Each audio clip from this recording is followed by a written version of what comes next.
If you are somebody who has goals in mind when it comes to egg colors or like specific characteristics or like SOP traits that you're looking for in your chickens, I am here to tell you that you need to plan on at least 2 to 3 years to start seeing results that you're really happy with, no matter where your birds are coming from. Whether you're, well, if you're hatching eggs, maybe even longer, I don't know. But whether you're starting with hatching eggs, whether you're starting with chicks from really reputable breeders who have really beautiful birds, it's going to take about that long for you to hatch, raise, make some selections, do some breeding, see what you're working with in those offspring. I'm really sorry, but here's the thing. Let's say that you are purchasing hatching eggs or chicks. Let's work with chicks because hatching eggs is a whole nother story.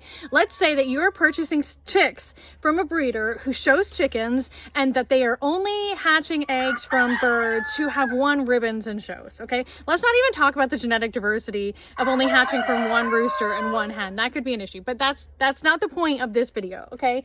Let's say you are hatching from show quality birds who have won ribbons at shows. We all know and understand that out of 100 eggs, there may be one of those offspring who we're like truly really happy with, because genetics is not actually an exact science. So let's say that you get those hatching eggs and you happen to hatch one of those birds who's like a genetic anomaly and is just beautiful and has all of the SOP things that breeder was previously working for. Well, the minute you take that bird and you breed that bird with one of your previous birds, or I mean maybe even other birds from that same quality stock, in the next generation you're going to begin to see genetic things pop up. If you're breeding brother and sister together, you're going to see all of the things pop up, all of the things that were once hidden in those genetics. When you breed the brother and sister together, you're going to see, and then you're going to have the choices to work down those lines to breed towards the genetic traits that you really desire and are interested in.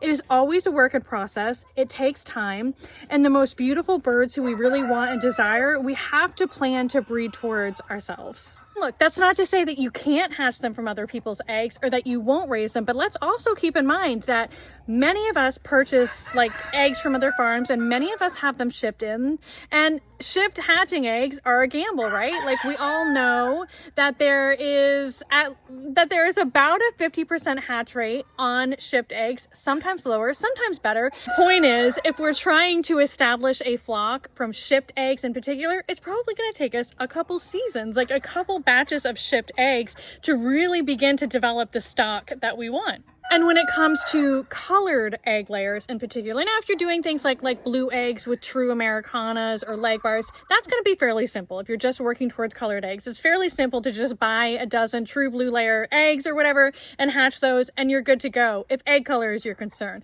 But when we're talking about olives, it's a whole nother story, and it's another issue where it's better to know the genetic background of your chickens, because the only olive eggers who are guaranteed to give you green eggs are going to be that first generation of olive eggs, because their parents were a true blue layer and a brown layer, or like a brown rooster that came from a brown egg, and their genetics are 100% of the time going to give you green eggs. I don't even have a first generation olive in front of me. But here's the thing, that first generation probably isn't going to be as dark of a green as your screenshots from Pinterest and Instagram. The first generation is going to give you the genetics so that you can back cross to a, look, I have like charts about this all over the place. This is like I have videos about this all over the place. It's a whole nother topic in and of itself. But my point is, to get to those darker greens, it's going to be another generation, because you're going to want to breed back to a brown layer to get the greens darker, to tweak that color. You're looking at another season. And you've got to consider that when you do begin to back cross to those brown layers, that you have a 50% chance to get brown eggs also, because of the way that those genetic works. And then once you get into like spearmint and teal and moss eggers, which aren't real breeds of chickens, by the way, they're just olive eggers with like different pairings that give you those eggs. And there's like not even any specific science to how you get, it's like painting, it's art. The point is, you just have to plan on a couple years and breeding within your flock if you are really serious about developing rainbow egg baskets. And again, especially if you're working with shipped eggs, because even if I ship you and I have some beautiful rainbow dozens that I ship out, all of those eggs are not going to hatch, right? So you may end up with some Morans, you may end up with some Americanas, but maybe the olives didn't hatch. Maybe something happened in shipping. So then it's going to take you another season to breed those back together to get your first generation.